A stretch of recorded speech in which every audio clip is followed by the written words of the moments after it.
Hoy del tema que nos ocupa, un tema muy interesante que se llama cambios de lenguaje, un tema pensado en nuestra juventud, en nuestros hijos, en nuestros jóvenes que, bueno, tienen a la mano muchas tecnologías de comunicación que hace que las palabras se reduzcan, que una letra sustituya a una palabra completa y, bueno, lejos de pensar que esto es una facilidad en la comunicación, bueno, ¿qué pasa cuando estos jóvenes, estos niños van a llegar a la universidad?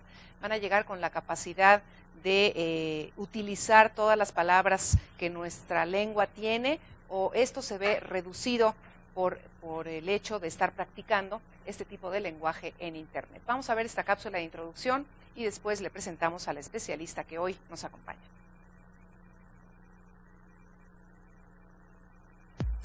Las nuevas tecnologías de información y comunicación, como las redes sociales, el chat y los mensajes de texto, entre otros, han provocado un cambio en el lenguaje. De esta forma de comunicación se han derivado nuevas formas de lenguaje escrito, que cada vez son más y su uso aumenta en otros sectores sociales. Con el tiempo, esta escritura ha ido transformándose y puede notarse algunos cambios como la supresión de algunas letras o palabras, el cambio en algunos pronombres y artículos y el uso de minúsculas y mayúsculas intercaladas. Este lenguaje tiene como objetivo hacer que la comunicación sea efectiva, fluida y sobre todo sencilla. Su función se logra gracias a los elementos que proporcionan estas nuevas tecnologías. Conoce más de estas modificaciones en nuestro lenguaje aquí, con nosotros en Vive Mejor. Cambios en el lenguaje, ese es el tema de hoy, y para hablar de este tema nos acompaña la maestra en lengua y pensamiento crítico, Silvia Rubín Ruiz, que, bueno, nos está externando, la verdad, información muy interesante que seguramente a usted también le servirá de orientación. Silvia, gracias por estar con nosotros. Al contrario, qué gusto tenerte muchas gracias por la invitación. Oye, tú estás trabajando con gente de universidad y nos estabas comentando hace un momento, bueno, que en los últimos años, de los últimos años a la fecha, ha habido pues una disminución de la utilización del lenguaje en nuestros jóvenes.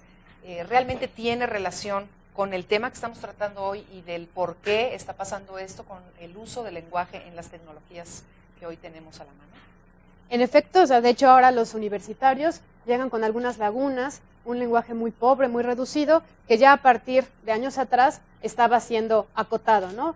Normalmente se pensaba que una persona que va a universidad podría dominar cerca de 1.500 palabras, es decir, su vocabulario estaba bastante extenso, podría utilizar tipo de recursos, el léxico más amplio, muy acorde también a su disciplina.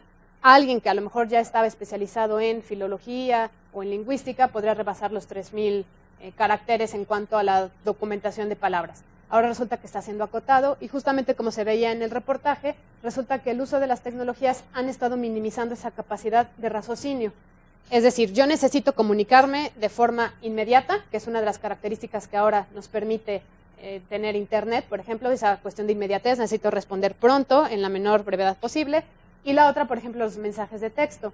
Normalmente un mensaje tiene 160 caracteres, en el cual solamente te cobran uno, por así decirlo, que también hay que tomar en cuenta esta restricción económica. Entonces, ¿cómo lo puedo lograr? Sintetizo, acorto palabras, invento abreviaturas que ni siquiera están reconocidas por la academia, o bien el uso también de los famosos emoticonos, es decir, esta combinación entre palabras y emociones. Y sensaciones. Exacto, pero las reduzco y los minimizo con a lo mejor las caritas felices o tristes o la de sorpresa, etcétera, que se pueden reflejar tanto en el lenguaje escrito en un texto SMS o bien en un chat. Y en efecto, eso es lo que ha ido reduciendo esta capacidad de discernimiento entre cuándo utilizo una, cuándo utilizo otra, y de repente pareciera que el registro puede ser utilizado en todos lados, ¿no? Que el joven pudiera utilizar lo mismo, ese lenguaje, para una comunicación por un mensaje, que expresarlo después en una conversación que necesitaría un cierto tipo de seriedad, o bien o en un programa o en un escrito que tuviera que documentar y que exige además investigación y otro tipo de calidad porque trabajas en algo académico o es algo de oficina, etcétera. Entonces empiezan a conjugar y a mezclar este tipo de elementos.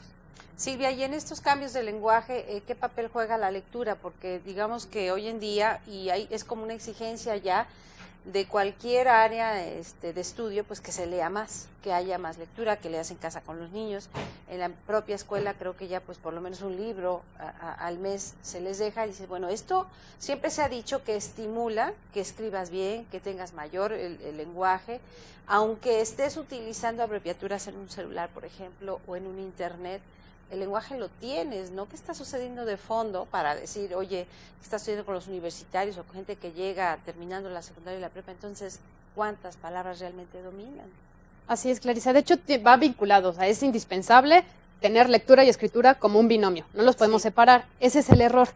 Precisamente el error en las escuelas sucede que solamente te dejan algo en tu materia de español, ¿no? Y tú lees o escribes, pero para esa materia.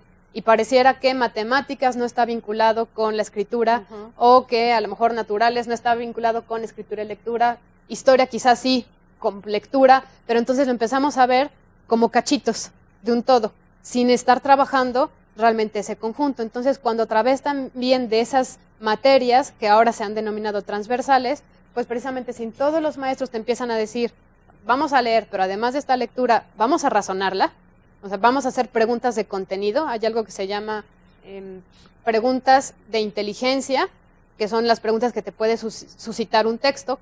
Si tú tuvieras la oportunidad de encarar al autor, ¿qué le preguntarías? ¿Con qué duda te quedaste? ¿Qué no entiendes o cómo relacionar un concepto con otro para no quedarnos tampoco con preguntas básicas que son las de definición? ¿Qué es esto? ¿O qué significa esta palabra? Eso lo puedo resolver a través de un diccionario, pero no voy más allá de los conceptos. Entonces, de entrada, el peligro está en que disasociemos, que pensemos que son cosas ajenas y que no las puedo incorporar con cualquier otra asignatura o con cualquier otra área de estudio. De hecho, algo que se está tratando de promover también desde las escuelas y ahora con los programas académicos de la SEP, que permean hasta el final en la vida académica en una licenciatura o incluso ya en grados mayores, como podría ser una maestría o un doctorado, es precisamente eso, que tú empieces a vincular una materia con otra, pero que la riqueza se encuentra a través de la lectura.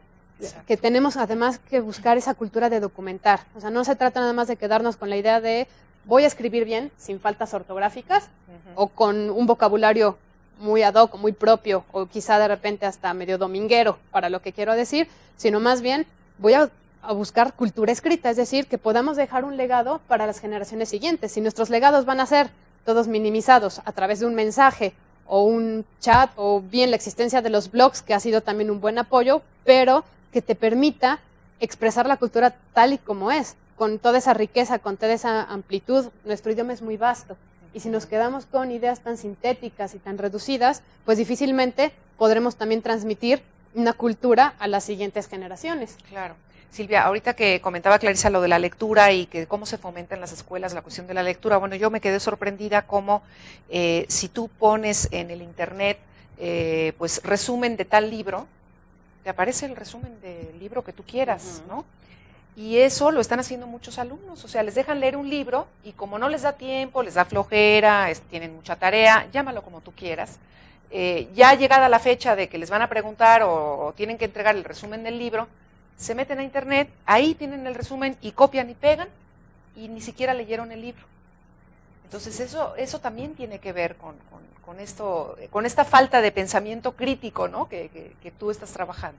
Sí, ese es otro detonante, ¿no? La cuestión de la facilidad de poder adquirir la información en un lado y después la copio y la pego en otro documento, pues está incurriendo también en una falta muy grave que es el plagio.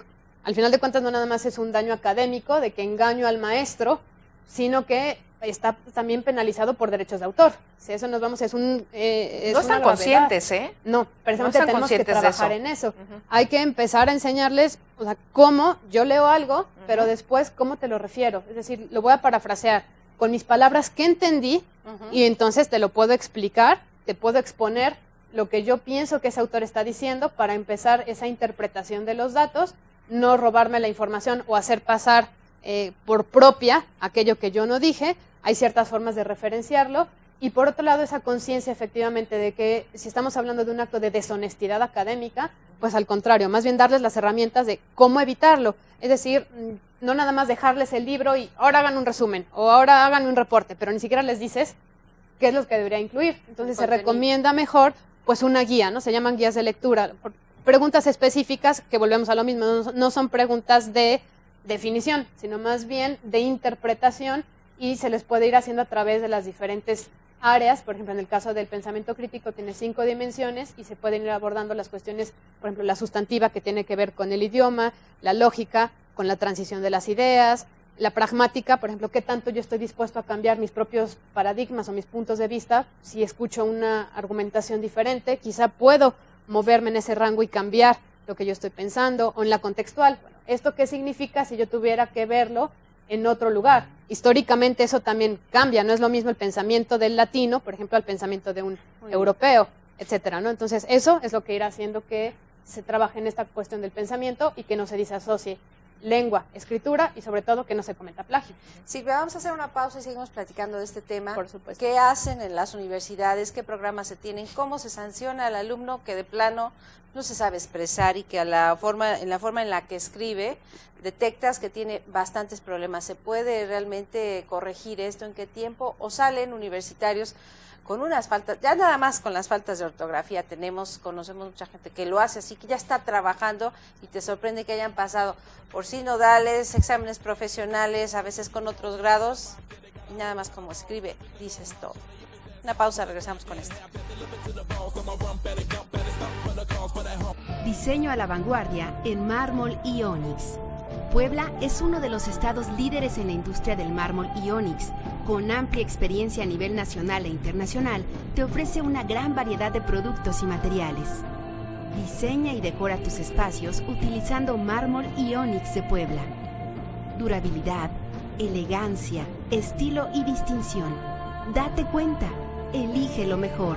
Mármol y ónix de Puebla. El cambio climático es la modificación del clima debido al exceso de gases contaminantes en el aire, generados principalmente por actividades humanas. En promedio, cada persona genera 1 kilogramo de basura al día. Imagínate cuánta contaminación producimos si somos más de 5 millones de habitantes. Reduce el consumo y recicla la basura. Actúa hoy por un mejor mañana. Juntos contra el cambio climático.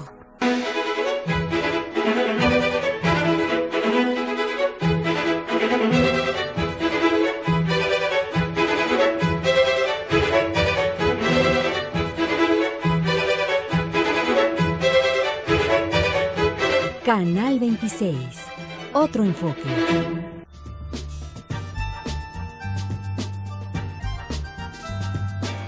Los archivos más selectos de interesantes vidas están en Expediente Humano. Viernes a las 13:30 horas. Solo por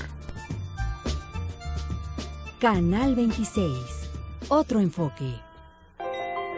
Desde el primer momento, ella está protegida. Ella tiene derecho a una vida digna, en libertad, sin discriminación. Y aún no lo sabe, pero tendrá derecho a ser informada y a decidir. Cartilla Nacional de Derechos. Conócela, úsala, son tuyos. Qué buena noticia. Pues aquí estamos platicando con Silvia Rubín Ruiz, maestra de Lengua y Pensamiento, de toda esta situación que vive nuestra sociedad, no sé si en el mundo, pero México, pues sí hemos visto las estadísticas, nos han hablado de cómo están los niveles de lectura, de desarrollo en lo que es la escritura de nuestros estudiantes y bueno, de uno mismo, ¿no? Nos autoevaluamos constantemente. Vemos a veces, desafortunadamente, universitarios, gente que ya está trabajando, que no sabe expresarte en forma escrita, en forma oral, bueno, pues a lo mejor no lo analizas, eso es más espontáneo, pero la forma escrita te revela el grado de pues cultura que tiene la gente. En la ortografía, que decimos es la base, pero en lo que viene después, en la forma de organizar las palabras, de estructurar una oración, de estructurar un texto, una carta, bueno, esto ha cambiado. ¿Qué hacen en la universidad cuando llega pues si haces una evaluación y dices, hijo, estos cuates, ¿cómo les ayudas? ¿Y en qué tiempo voy a lograr el cambio? Sí, de hecho lo que se ha estado trabajando es primero una aplicación de un diagnóstico, porque necesitas saber cómo es que viene el alumno, qué tipo realmente de lagunas trae, porque pueden ser lagunas propiamente de léxico o bien de habilidades de escritura que tendrán que ver con uso de reglas ortográficas en general, o bien las más perjudiciales que podrían ser las lagunas de pensamiento, ¿no? Es decir, claro, que no sea yo capaz de poder estructurar una idea completa o de hacer una transición entre un párrafo y otro, entre una oración y otra, o que un texto tenga coherencia y de repente pareciera que hablo de distintos temas, cuando en realidad el tema central era uno.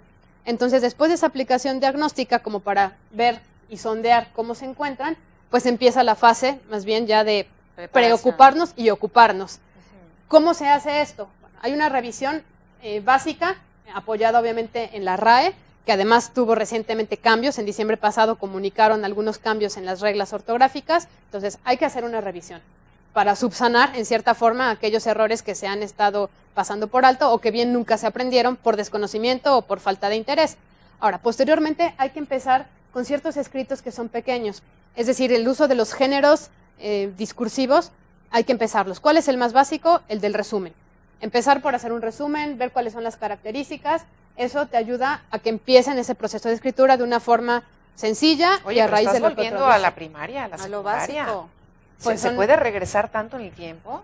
Lo tenemos que hacer en poco tiempo, o sea, en realidad es muy reducido, pero sí hay que hacerlo, porque si no, se quedan esas lagunas y entonces, o sea, después ya no pueden progresar. Incluso este tipo de programas, hay diferentes universidades que los tienen, no son hacia el final de la carrera, al contrario, son al principio, porque de cierta manera funcionas un poco como remedial, pero además estás aportando ya también algunas otras características. Por ejemplo, además del resumen, se ve el tema de síntesis o se ve la cuestión de comentario evaluativo y culminas con algo que es el ensayo expositivo argumentativo o en algunas disciplinas ensayo de divulgación científica. El lapso más o menos en que nosotros hemos visto que funciona son 2 periodos académicos, es decir, estamos hablando de 8 meses. Entonces, en 8 meses sí hay un cambio significativo. No podemos decir que se obtiene el 100%, de si a lo mejor estaban tan mal, el día que salen son la maravilla, pero sí en la prueba diagnóstica sí se puede corroborar. Es decir, si en el diagnóstico, a lo mejor en promedio, se sacaban todos los alumnos que estaban estudiando esa asignatura un 4.3, resulta que cuando termina el curso se está cerca del 8 o el 8.3, por ejemplo. Entonces, pero es ya para todas las carreras, no sí. Nada más para las que a lo mejor se van a dedicar a ser periodistas, a comunicación en general. No. Eso que mencionas, Clarisa, es muy importante, porque a veces creemos que el lenguaje solamente lo tiene que utilizar el periodista o el comunicólogo o el abogado, a lo mejor para las cuestiones de las defensas. No, es una carta de presentación para todos y que además va ligado, no importa si eres ingeniero, si eres médico, si eres contador. Todos necesitamos en algún momento o defender un proyecto, argumentar una idea, tomar una postura, eso se tiene que hacer. Y otra de las cuestiones que ayudan ahora mucho es la existencia de algunas pruebas como la que tiene Ceneval, que es una institución que se encarga precisamente de evaluar en diferentes campos del conocimiento el desarrollo de los estudiantes. Entonces ahora ya existe la prueba de comunicación y pensamiento crítico, se piloteó en diciembre pasado y a partir de agosto va a ser una prueba que se aplicará a todas las universidades en la República Mexicana para medir perfiles de ingreso y de egreso. Qué interesante. Entonces, eso ya nos va a arrojar datos o estadísticas fidedignas, mucho más sustentadas, independientemente de lo que cada universidad hacía, para poder saber cuál es el rumbo y entonces ahí estará precisamente el foco de alerta para que si es necesaria una reforma más profunda al ámbito de lectoescritura, desde las unidades anteriores, llámese primaria, secundaria, preparatorias o bachilleratos. Claro, ¿por qué esperar a universidad, no? Vámonos a la raíz, a la primaria. Oye, Silvia, nos queda poco tiempo, lamentablemente, pero sí nos gustaría que nos dieras una recomendación final para la prevención. Y es que todo esto, independientemente de que la escuela tenga la calidad y el cuidado en que sus alumnos hagan las cosas debidamente, en casa también el ejemplo y el estar al cuidado de nuestros hijos, creo que tiene mucho que ver, ¿no? Por supuesto, como padres de familia, la recomendación sería que procuren que sus hijos tengan ese acercamiento, ese contacto con algún libro, ¿no? De hecho, empezar a fomentarles la cuestión escrita, también en algún momento, o sea, que si algo les pasó el fin de semana, a lo mejor que lo puedan pues redactar, que lo puedan compartir para que se empiece a generar esa cultura y la cultura también de la lectura, evidentemente dependiendo del nivel académico en el que estén, ir eligiendo algún libro apropiado para los niños, pero no tan solo dejarles el libro y después a ver qué me cuenta, sino también uno responsabilizarse, le voy a echar un vistazo, yo también me voy a enterar de qué se trata, para después hacer preguntas, igual, que van a ir motivando el pensamiento crítico. Oye, ¿tú por qué crees que el personaje decidió esto? Si tú hubieras sido el personaje, ¿qué habrías hecho? ¿Y por qué? Entonces, si empezamos desde pequeños con ese tipo de preguntas, empezamos a trabajar esta cuestión del raciocinio, de la criticidad. El pensamiento crítico. Sí, que no se confunda precisamente con criticar, sino más bien con los fundamentos de decir, esto sí, discierno entre lo que conviene, lo que no conviene, qué postura tomo y cómo voy a argumentar aquello que estoy pensando. Entonces, eso sí es muy cierto. Se tiene que trabajar desde casa poner también el ejemplo y entonces con ese pequeño trabajo, después aunado a lo que se haga en la escuela, Claro, pues ayudar se empezarán tantito. a dar mejores resultados. Gracias, Silvia, de verdad un gusto tenerte por aquí en Al este contrario, programa. gracias por la invitación. Gracias.